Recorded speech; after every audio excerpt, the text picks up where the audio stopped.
Hello friends, good evening.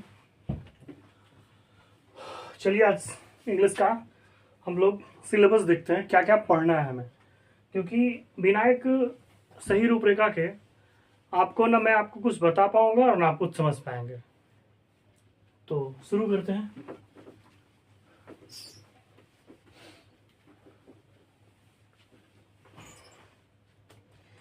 यदि start एकदम basics से करें, सबसे शुरुआती तौर पे, तो अगर आप पढ़ेंगे तो अगर मैं बताऊं बेसिक्स ऑफ इंग्लिश के रूप में, तो बेसिक्स ऑफ इंग्लिश में आप कम से कम आपको अल्फ़ाबेट्स आने चाहिए, वर्ड्स, लेटर्स जिसको कहते हैं वो आने चाहिए। तो अगर उतना आपको पता है ए से जेड तक, तो फिर आप नॉर्मली अगर पढ़ेंगे तो वॉवेल्स एंड कॉन्सोनेंट्स, यहाँ पे दो चीज़ें ध्यान देनी पड़ेगी। वॉवेल्स एंड कॉन्सोनेंट्स में ज़्यादातर हम लेटर तो जानते हैं, 26 पूरे अल्फ़ाबेट्स होते हैं और उसके बाद 26 लेटर्स, और उसके बाद उसको कॉन्सोनेंट और वॉवेल में हम लोग बांटते हैं। सभी वॉवेल्स भी होते हैं, उनको भी बांटते हैं। लेकिन हम छोड़ क्या देते हैं, हम छोड़ते हैं वो कॉन्सोनेंट और वॉवेल साउंड्स छोड़ देते हैं। और साउंड्स छोड़ने का मतलब है कि आपकी प्रोनाउंसिएशन कभी सुधर नहीं सकती। जैसे ही आप साउंड्स छोड़ते हैं तो इसका सीधा सा मतलब है कि आपने सिर्फ लेटर्स पे ध्यान दिया, वर्ड्स के कैसे लिखे जाते हैं, वर्ड्स को कैसे लिखते हैं वो आपको पता है, लेकिन आप पढ़ते कैसे हैं वो आपको पता नहीं होगा। कौन से वर्ड्स में कौन से लेटर्स साइलेंट होते हैं, किसका उच्चारण क्या होता है, तो उसके लिए आपको वॉवेल, कॉन्सोनेंट, वॉवेल लेटर्स और vowel sounds, consonant letters and consonant sounds देखने होंगे। अगर इसके बाद में बात करूं तो आपको पढ़ने हैं morphemes and words, morphemes and words. और जब वर्ड्स पढ़ लेते हैं और मॉर्फीम्स पढ़ लेते हैं तो इन्हीं दोनों के बीच में, वर्ड्स तो मैं नहीं कह सकता, मॉर्फिम्स की जब बात करते हैं तो मॉर्फिम्स में ही हम चीज़ों को, एक टर्म होता है, उस टर्म को हम लोग एफिक्स कहते हैं। और एफिक्स के को दो पार्ट में बांटते हैं, एक होता है प्रीफिक्स और दूसरा सफिक्स। प्रीफिक्स सफिक्स को चाहे तो हम पोस्ट फिक्स भी कह सकते हैं। तो मॉर्फिम में अफिक्स आते हैं, प्रीफिक्स और सफिक्स, उसके दो पार्ट्स हैं। वर्ड्स में आप जब इनको ऐड करते हैं तो वर्ड्स के मीनिंग में कुछ ना कुछ चेंजेस होते हैं और उन चेंजेस को जब अप्लाई करते हैं तो नए नए वर्ड्स बनते हैं। तो ये मॉर्फिम्स एंड वर्ड्स हैं। उसके बाद अगर आप ध्यान दें तो आपको पढ़ने हैं सेंटेंसेस। सेंटेंसेस सेंटेंसेस में सेंटेंस के टाइप और उसके कुछ एग्जांपल्स देखेंगे हम लोग। तो सेंटेंसेस का जब मैं पढ़ाऊंगा तो इसका टाइप अलग अलग मैं बताऊंगा। बेसिकली ये स्टार्ट यहां से हम लोग करते हैं, ये सेंटेंस होगा, इसके बाद मैं इसे मिटा लेता हूं। यदि आपको लिखना होगा तो आप इसे पॉज करके लिख सकते हैं वीडियो को, ठीक है।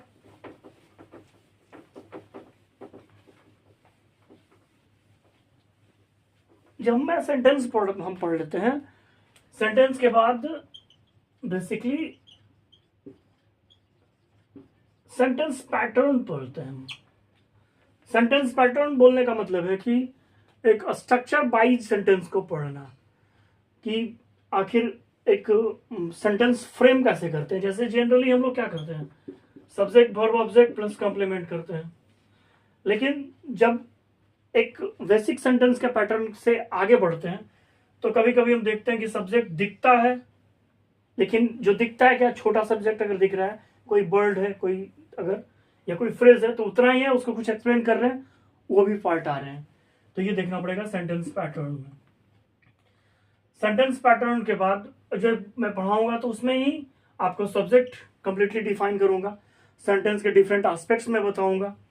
उसके बाद वर्ब्स होंगे, वर्ब्स के भी वही काम करने पड़ेंगे, उसके डिफरेंट टाइप्स, उसके डिफरेंट यूजेस। यूजेस तो मैं वहां पे अलग से बताऊंगा। ऑब्जेक्ट और फिर कंप्लीमेंट, सेंटेंस पैटर्न हो जाएंगे। और इसके बाद मैं जब आऊंगा तो फिर एक काम करना पड़ेगा मुझे, और वो है सेंटेंस पैटर्न के बाद पार्ट्स ऑफ स्पीच का। Parts of speech, parts of speech में उसके 8 टाइप्स हैं। तो 8 टाइप्स में सबसे पहले तो ये इसका डिफिनेशन देखना होता है। आपको ये जैसे नेस्फील्ड वगैरह के बुक्स में इस तरह के डिफिनेशन दिए होते हैं, स्टैंडर्ड बुक्स हैं, तो वो वहाँ पे मिल जाएगा आपको। पार्ट्स ऑफ स्पीच के डिफिनेशन वगैरह देख लेंगे क्या है। उसके बाद यदि मैं बात करूं तो ये बेसिक्स ऑफ इंग्लिश खत्म होती है। इसके बाद मैं चैप्टर में आता हूँ पार्ट्स ऑफ स्पीच के अलग अलग चैप्टर्स पे।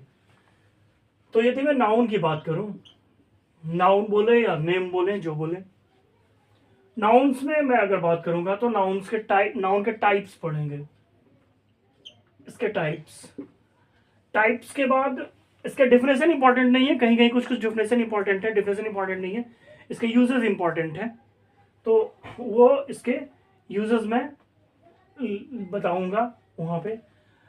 मेनली अगर टेंस नाउन की बात करते हैं तो ये ऐसा चैप्टर है, ऐसा सेगमेंट है जो कि आपको कंपटीशन में भी मिलता है, इसके क्वेश्चंस मिलेंगे, और फीलर्स वगैरह में भी आते हैं, या इस तरह का ये फीलर में भी जब जैसे क्लोजेस्ट हम लोग बनाते हैं तो वहां भी पहचानने को आते हैं कि वो वर्ड नाउन है या कौन सा क्या वर्ब बनाएगा। तो जब ये पढ़ाऊंगा तो ऐसा मेरा प्रयास होगा कि इसके पहले ही जब मैं प्रीफिक्स सफिक्स पढ़ाता रहूंगा तो वहां पे मैं आप लोग को बता दूंगा कि किसी वर्ड के अंतिम में जो अफिक्स या प्रीफिक्स या प्रीफिक्स सफिक्स जो जोड़ेंगे अंत में, तो वो कौन कौन से जो टर्म्स होंगे वो क्या बनाएंगे, वो नाउन बनाते हैं। ये नाउन में मैं देख लूंगा। नाउन के टाइप्स के बाद इसके यूजेस पढ़ने पड़ेंगे, यूजेस, और यूजेस के बाद इसके कुछ अगर क्वेश्चन हो तो वो बनाइए, वो कर सकते हैं आप। नाउन के बाद हमें प्रोनाउन पढ़ना है। बेसिकली प्रोनाउन में भी इसके टाइप ही पढ़ने हैं, टाइप में मेनली इसके यूजेस पढ़ने हैं, और यूजेस में भी स्पेशल कुछ कुछ इसके जो पार्ट्स हैं, जैसे कि रिलेटिव प्रोनाउन हो गए, इंट्रोगेटिव प्रोनाउन हो गए, डेमोन्स्ट्रेटिव हो गए, डिस्ट्रीब्यूटिव हो गए, एम्फैटिक हो गए, तो रिफ्लेक्सिव हो गया। तो ये सब जो प्रोनाउंस है उनके यूजेस इंपॉर्टेंट है, क्योंकि वो क्वेश्चन में डायरेक्टली पूछ दिए जाते हैं, तो इसके यूजेस को ध्यान देना पड़ेगा प्रोनाउन के। यदि वर्ब की बात करें तो वर्ब तो मैंने बोला था कि सब्जेक्ट वर्ब ऑब्जेक्ट के टाइम में वर्ब को बताऊंगा, लेकिन यहाँ पे जो वर्ब की हम बात करते हैं तो वर्ब में बहुत सारे इसके एस्पेक्ट्स हैं। जैसे जब वर्ब की मेनली बात करेंगे तो एक मेन वर्ब, एक ऑक्सिलरी वर्ब। मेन वर्ब में जब हम बात करते हैं तो अगर उसको डिफाइन करें तो फाइनाइट एंड इनफाइनाइट। तो यदि मैं बात करूं यहाँ पे फाइनाइट वर्ब्स की, तो यदि फाइनाइट वर्ब्स की बात करूं तो ऐसे जनरली फाइनाइट वर्ब क्या होता है, फाइनाइट वर्ब ऐसे वर्ब्स होते हैं जो सब्जेक्ट के नंबर और पर्सन के अनुसार अपना फॉर्म क्या करते हैं, चेंज करते हैं। तो फाइनाइट वर्ब्स हो गया। और फाइनाइट वर्ब्स में हम कौन कौन से चैप्टर स्टडी करते हैं, तो मेनली अगर ध्यान दिया जाए तो फाइनाइट वर्ब्स में टाइम एंड टेंस होते हैं। टाइम एंड टेंस, मैंने टाइम एंड टेंस क्यों लिखा, टेंस क्यों नहीं लिखा, तो ग्रामर में ये दोनों साथ साथ चलते हैं। क्यों चलते हैं, जब पढ़ाऊंगा ये चैप्टर तो मैं बताऊंगा। टाइम एंड टेंस आ जाएंगे इसमें। आपको वॉइसेस पढ़ सकते हैं इसमें, वॉइसेस, नरेशंस पढ़ेंगे, नरेशन। इसके बाद मैं इसे मिटा लूं ऊपर, इसको फिर ऊपर लिखूंगा, इसको मिटा लो, उतार लीजिएगा आप लोग रोक के से। Time and tense, voice, narration, ये फाइनाइट वर्ब के अंदर आते हैं। अगर नॉन फाइनाइट्स की बात करें तो नॉन फाइनाइट्स में आपको इन्फिनेटिव पढ़ने होंगे, इन्फिनेटिव्स, जेरंड्स,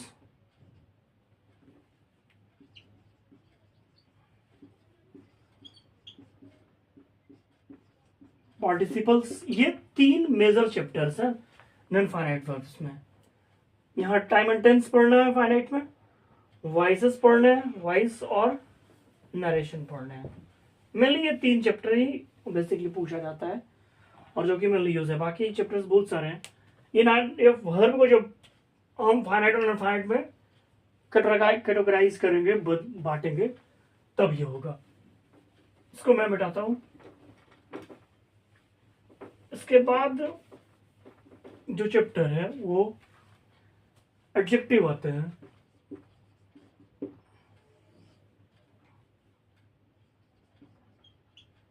एडजेक्टिव्स में भी इसके टाइप को देखना है, टाइप और इसके यूज को देखना है। एडजेक्टिव में एक चीज और देखना पड़ेगा, डिटरमाइनर्स या डिटरमिनर्स उसको पढ़े, डिटरमाइनर्स देखना पड़ेगा क्योंकि बेसिकली है ये इसी का पार्ट, इसी का एक, लेकिन ग्रामर में कहीं कहीं अलग किताब में दिया रहता है। उसके बाद हमको आर्टिकल्स देखना होगा। आर्टिकल्स के बाद अगर मैं कहूँ तो आपको डिग्री ऑफ कंपैरिजन,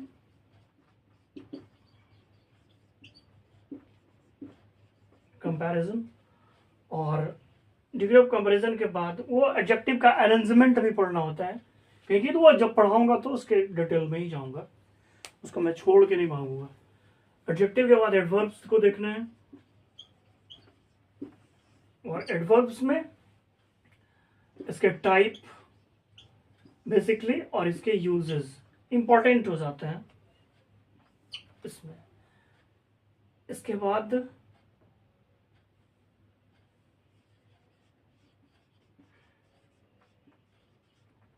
कंजंक्शंस, इसके टाइप और यूज, ये बहुत इंपॉर्टेंट हो जाता है क्योंकि ये जब आप में जब पढ़ेंगे हम लोग तो क्लाउज, और जो क्लाउज है ना वो क्लाउज, तो क्लाउज यहाँ पे इस पे बेसिकली बहुत डिपेंड करता है।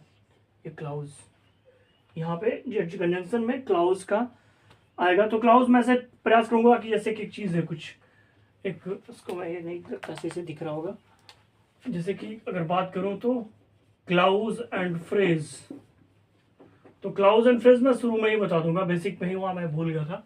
क्लाउज और फ्रेज बताऊंगा, फ्रेज के डिफरेंट एस्पेक्ट्स और क्लाउज के डिफरेंट एस्पेक्ट्स। ये चीजें जरूरी है क्योंकि जब आप पढ़ते हैं बुक्स वगैरह में या कहीं भी क्वेश्चन वगैरह में आता है, तो अगर ये चीजें क्लियर है ना, क्लाउज और क्लियर, तो अच्छा मतलब सेंटेंस को आपको एक पैटर्न पता चल जाता है कि आखिर सेंटेंस को बैफ्रिकेट कैसे करना है, कौन से पार्ट को अलग करना है, कहाँ पे क्या करना है। ये नॉर्मली कंजंक्शन हो जाएंगे। उसके बाद यदि मैं इसे मिटा सकूं तो आप लिख लिए होंगे। वीडियो पॉज करके आराम से लिख सकते हैं, इसमें कोई दिक्कत नहीं। कुछ लोग को लगेगा बहुत स्पीड में बता रहा हूं, तो वीडियो पॉज करके लिख सकते हैं।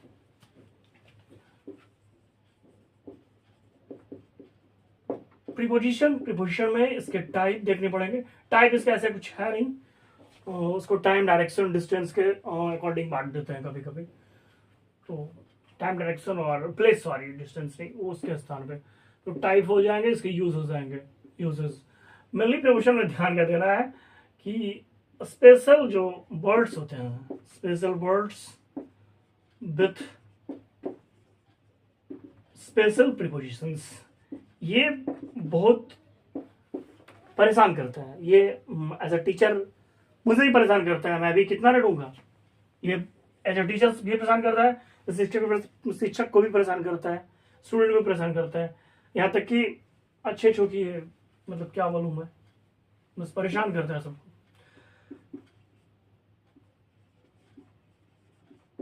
इंटरजेक्शन की अगर बात की जाए तो इंटरजेक्शन को नॉर्मली हम लोग जब पढ़ते हैं ना, तो एक मैं रिसर्च पेपर देख रहा था कहीं 18-19 पे, इसका गूगल पे मिल जाता है, इंटरजेक्शन पे लिखिएगा तो वहां पे ये इसको बताया गया है कि ये क्या है कि एक्सक्लेमेटरी वर्ड्स हैं, और वर्ड्स ही नहीं है, मतलब कि एक तरह से समझो कि ये साउंड्स हैं। तो एक्सक्लेमेटरी साउंड्स और वर्ड्स होने के कारण इंटरजेक्शन को ग्रामेटिकली, ग्रामर के रूप में थोड़ा पढ़ा नहीं जाता है, लेकिन हाँ इसके जो वर्ड्स होते हैं वो यूज होते हैं एक्सक्लेमेटरी सेंटेंस में, इसलिए इसको एक्सक्लेमेटरी वर्ड्स वगैरह भी बोला जाता है। तो ये बेसिकली इंटरजेक्शन यहाँ देखा। इसके बाद यदि मैं बात करूं, इसके बाहर जाऊं, इसको मिटा देता हूं मैं। अगर इसके बाहर जाऊं तो अगर बेसिकली स्टार्ट करूं तो कहीं ना कहीं क्वेश्चन टैग पूछता है एग्जाम में, क्वेश्चन टैग हो जाता है एम्फेटिक सेंटेंस हो जाता है, एम्फेटिक। उसके बाद कहीं कहीं मैं ये इंटरचेंज ऑफ सेंटेंस भी पढ़ना होता है। इंटरचेंज ऑफ सेंटेंस ऑक्सफोर्ड में भी दिया हुआ है कि ये चीज़, और ये पढ़ाऊंगा भी क्योंकि बहुत इंटरेस्टिंग चीज़ है और ये इंग्लिश समझने में बहुत मदद करता है। इंटरचेंज ऑफ सेंटेंस के 3 आयाम हैं। वो एक है affirmative to assertive to negative, या एफर्मेटिव टू नेगेटिव सॉरी। उसके बाद इंट्रोगेटिव टू असर्टिव एक करना है, और एक एक्सक्लेमेटरी वाला सेंटेंस है असर्टिव बनाने का। तो ये 3 आयाम है, वो जो मैं पढ़ाऊंगा तो तीनों बता दूंगा। उसके बाद यदि आप पढ़ते हैं तो रिमूवल ऑफ टू, ये भी एक अच्छा चैप्टर है। ये टू जो है ना बहुत परेशान करता है सबको, बहुत परेशान करता है ये टू। हम लोग बोलते भी रहते हैं टू टू टू टू, बहुत बार इसका यूज करते हैं, लेकिन यूज पता होता नहीं है, जहां मन वहां कर देते हैं। और सामने वाला भी यूज टू ऐसा इसके लिए है, उसे भी कुछ खास फर्क पड़ता वगैरह नहीं है। वहां मैं जब देख रहा था, जब वर्ब में एक चीज मुझे फिर याद आया, दिमाग से निकल गया था। जब वर्ब में पढ़ रहा था तो वहां पे मैंने मेन वर्ब की तो बात की थी, एक्सरी वर्ब की बात नहीं की थी, सॉरी उसके लिए एक्सरी वर्ब्स की बात नहीं की मैंने। एक्सरीज में एक नॉर्मली हम जब देखते हैं तो इसको मैं यहाँ नहीं लिखता हूँ, इधर लिख देता हूँ क्योंकि हो सकता है नहीं दिखे किसी को, मुझे तो पता नहीं क्या दिख रहा है नहीं दिख रहा है, तो मैं यहाँ मिटा के लिख देता हूँ। अगर एक्सलरीज वर्ब की बात की जाए उसमें primary verbs, primary axillary verbs और मॉडल एक्सलरी वर्ब्स।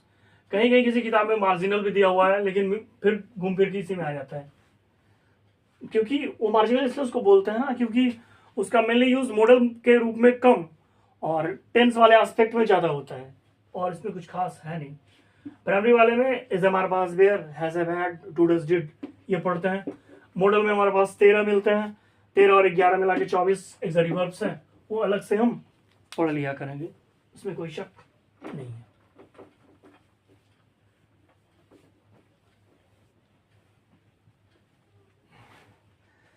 लगभग चैप्टर मैंने बता ही दिए हैं, यदि कोई छूट गया हो तो शायद नहीं पता, कुछ छूटा भी होगा तो।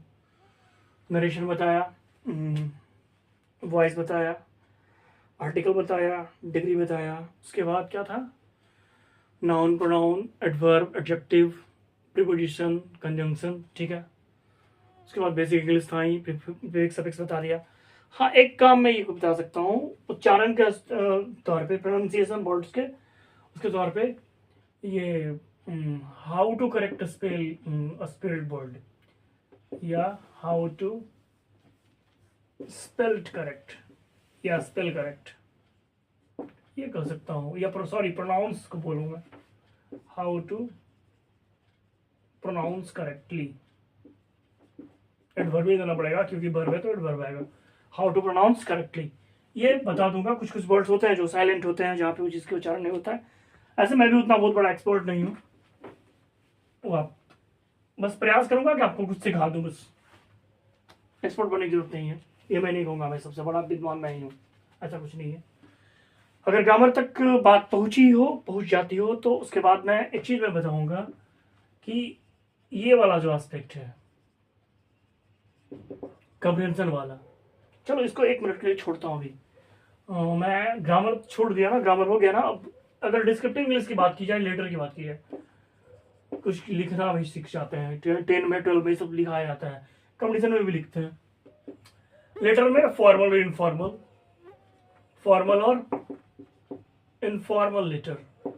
फॉर्मल इनफॉर्मल की जब बात करते हैं तो देखो एक चीज है, इनफॉर्मल नॉर्मल वर्ड, इसको याद से करो ना, फॉर्मेलिटी निभाने आए हो क्या यार, तो फॉर्मेलिटी कहाँ निभाई जाती है, ऑफिस में, सिंपल सी बात है, तो ऑफिशियल लेटर। इनफॉर्मल परिवार में, फैमिली में।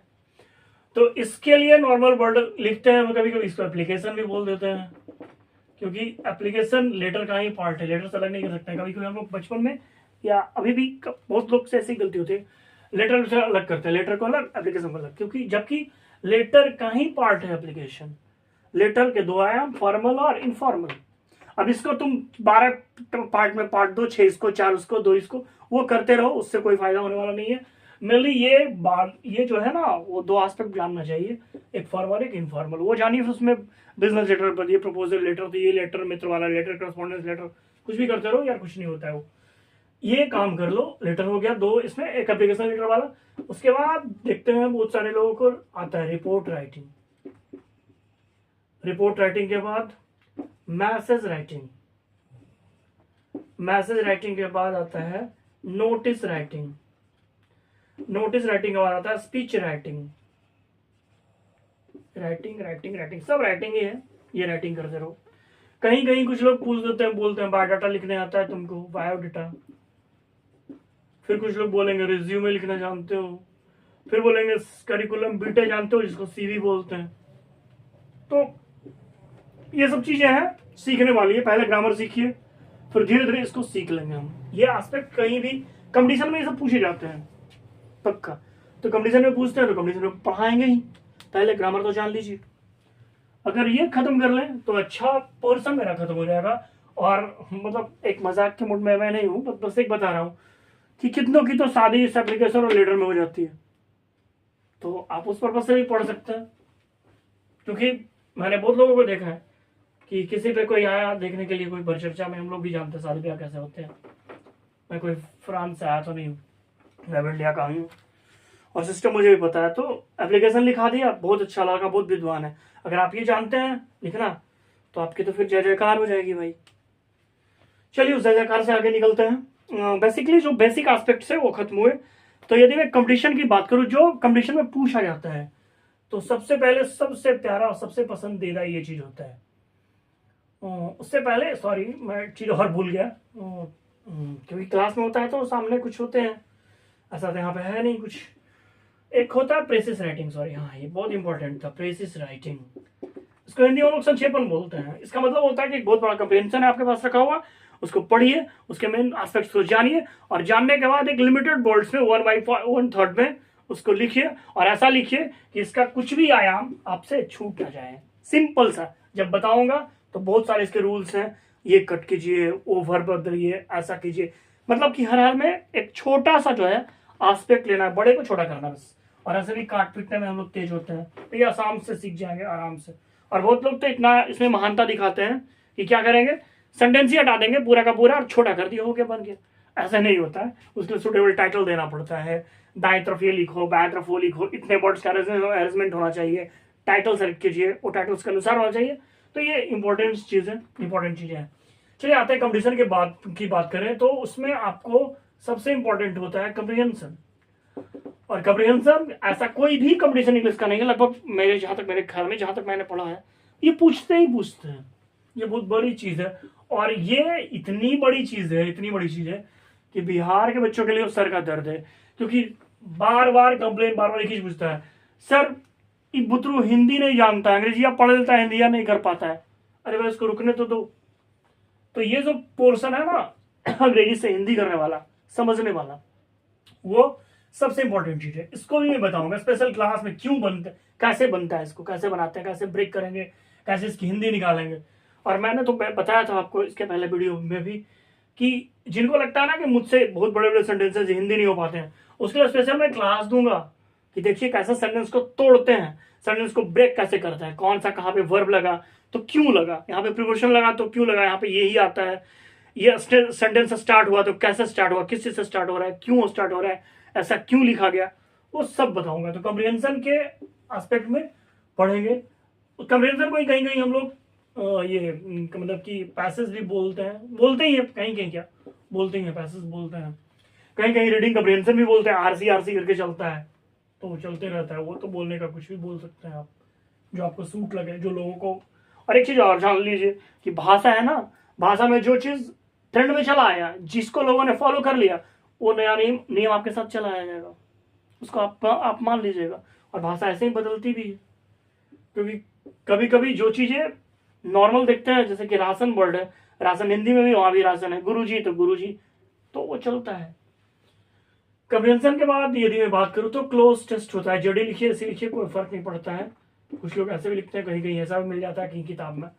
क्लोज टेस्ट में क्या होता है कि क्लोज टेस्ट में एक मान लो ये सेंटेंस लिखा हुआ है, ऐसे करके ऐसे ऐसे ऐसे 5 सेंटेंस है, बीच से किसी ने ये चीज हटा दिया, यहाँ हटा दिया, यहाँ से हटा दिया, यहाँ से हटा दिया, यहाँ से हटा दिया, यहाँ हटा दिया, मतलब ये यहाँ पे ये fill in the blanks, fill in the blanks, fill in the blanks, fill in the blanks, fill in the blanks, ये 6 ब्लैंक आपको दिख रहे हैं। और नीचे पहला में 1 2 3 4 ऑप्शन, दूसरा में 1 2 3 4 ऑप्शन, ऐसे सब में दिया रहेगा। और वो वर्ड में हुआ क्या कि अब ये इसमें कौन सा वर्ड हटा, कौन सा आएगा, और बहुत पेचीदा होता है ये चीज। अगर आपकी अंग्रेजी ठीक ठाक है, यदि आप अंग्रेजी पढ़ते हैं, अगर आपका वर्ड ग्रामर अच्छा क्लियर है, अच्छे से पढ़ा हुआ है, यदि आप जानते हैं ग्रामर, प्रीपोजिशन अच्छा जानते हैं, फ्रेजल वर्ब अच्छा जानते हैं, इसमें मेनली ये जब देता है ना तो तुमको फ्रेजल वर्ब देगा, पक्का देगा। फ्रेजल वर्ब में कोई वर्ड आगे दे देगा, पीछे प्रीपोजिशन छोड़ देगा, या प्रीपोजिशन दे देगा, कोई वर्ड छोड़ देगा। अब आपको वर्ड याद करने हैं, प्रीपोजिशन के साथ याद करने हैं, फ्रेजल वर्ब याद करने हैं, वो फ्रेजल वर्ब कौन से वर्ब के साथ आ रहे हैं वो याद करो, वो परेशानी करता है।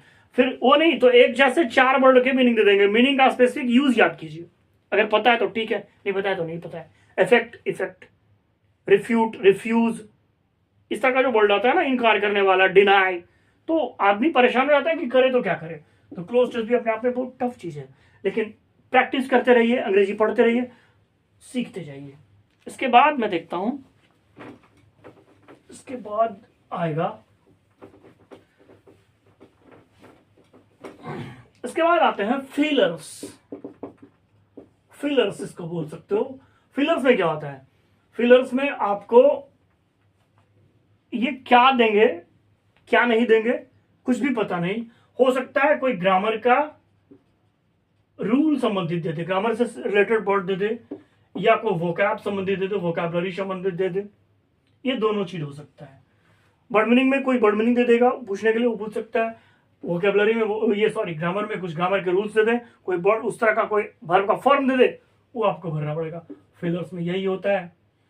प्रीपोजिशन वगैरह भी भरने के लिए दे देता है, कभी कभी तो प्रीपोजिशन हो सकता है, फ्रेजल वर्ब में भी कर सकता है, वो आप कर सकते हैं। फिलर्स की बात करें तो फिलर्स के बाद आते हैं वर्ड मीनिंग पे भी मैं नहीं आऊंगा, वर्ड मीनिंग के लिए भी तुरंत बताने वाला हूं कुछ इसके बाद। तो ये फिलर्स हो गए। उसके बाद आप बनाते हैं ग्रामर में, तो active to passive voice, active to passive voice, वो कहीं कहीं एसएससी में पूछता है, बैंकिंग में नहीं पूछता है। और नरेशन पूछता है, नरेशन तो ये भी बैंकिंग में नहीं पूछते हैं, ये नॉर्मली ये एसएससी का पैटर्न है, ये नॉर्मल वो पूछते हैं। ये जो मैंने बताया ना, यहाँ पे 2 होते हैं, सिंगल फीलर, डबल फीलर तक आते हैं, सिंगल डबल दोनों फीलर आते हैं, ये आते हैं। ये खत्म हुआ। फीलर के बाद आइए सेंटेंस इंप्रूवमेंट, ये भी बहुत इंपॉर्टेंट है और बहुत भले किस्म की चीज है, बहुत भला है ये भी बहुत लोगों को परेशान करता है। सेंटेंस इंप्रूवमेंट में क्या करना है, सेंटेंस इंप्रूवमेंट में एक सेंटेंस लिखा हुआ है, उसके स्ट्रक्चर को देखिए, उसके ग्रामेटिकल स्ट्रक्चर को देखिए और पता कीजिए कि सेंटेंस सही है या नहीं है। अगर पता लग गया तो नीचे 4 ऑप्शन जो रहते हैं उसमें से एक नो इंप्रूवमेंट भी हो सकता है, या चारों के चारों इंप्रूवमेंट वाले ही हो सकते हैं। उसमें आपको सेलेक्ट करना है कि कौन सा क्या है। यदि आपका ग्रामर बहुत अच्छा है, बधाई हो। यदि आपका वर्ड मीनिंग बहुत अच्छा है तो बधाई हो। अगर नहीं अच्छा है तो फिर समझ जाइए कि क्या आपका होने वाला है, क्योंकि बिना इसके कोई चांस ही नहीं है। अगर आपको मीनिंग पता है फ्रेजल वर्ब का तब वो आप उसको डील कर सकते हैं, यदि आपको मीनिंग पता है तब डील कर सकते हैं। अगर ग्रामर का एस्पेक्ट पता है कि इस तरह का स्ट्रक्चर तो ये आता है, स्कार्सली हार्डली तो वेन आएगा, एज सूनर एज तो देन, नो सूनर एज तो नो सूनर तो देन आएगा, वो वाला नॉट ओनली बट ऑल्सो वाला पैटर्न साथ साथ चलता है। आइदर और नाइदर नॉर, जो भी एक पैटर्न चलता है वो साथ हो तब चलता है। तो ये इंपॉर्टेंट हो गया सेंटेंस इंप्रूवमेंट। इसको मैं मिटाता हूँ, इसके ऊपर वहां लिखूंगा, फिर ज्यादा नीचे जाने का मतलब है फिर दिखता नहीं होगा।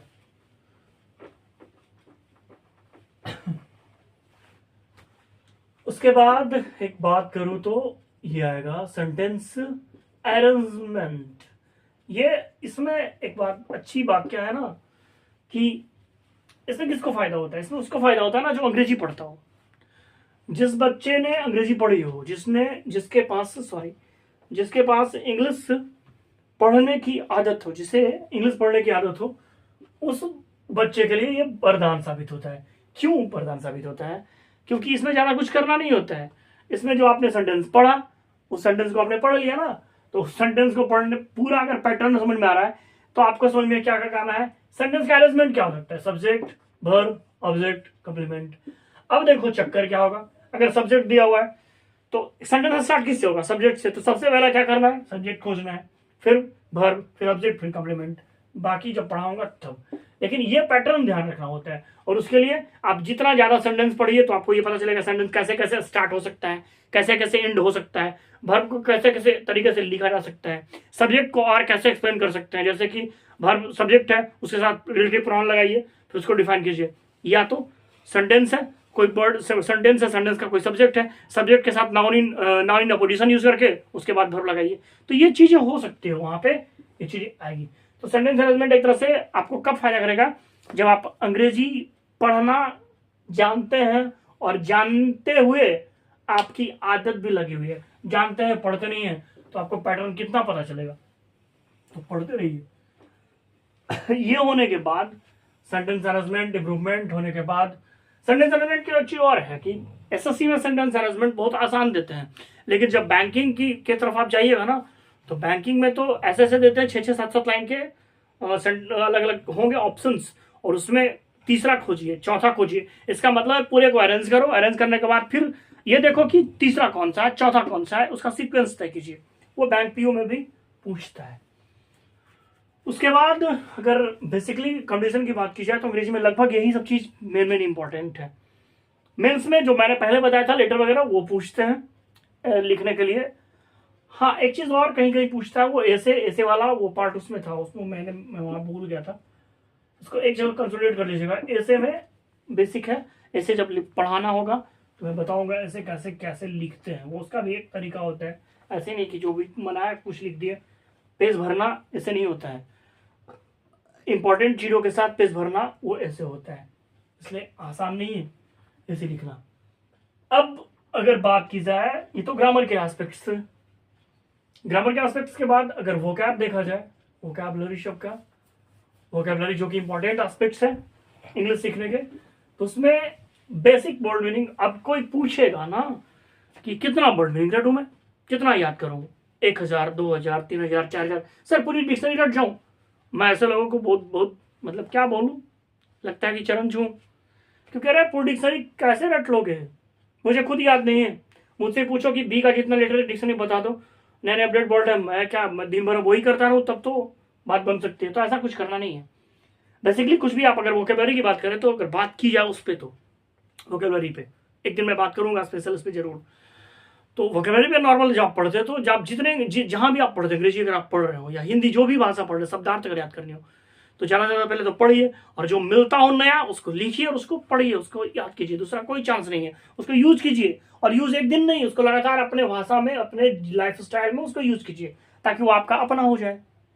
क्योंकि अपना बनाइएगा तब वो आपके पास रहेगा, नहीं तो फिर तो भाग जाएगा, सब जैसे भाग जाते हैं। वोकेबलरी में जो बेसिक चीज है वो एंटोनिम्स होता है, सिनोनिम्स पढ़ते हैं इसको। उसके बाद होमोनिम्स होता है, वो बताऊंगा एक दिन मैं स्पेशल होमोनिम्स।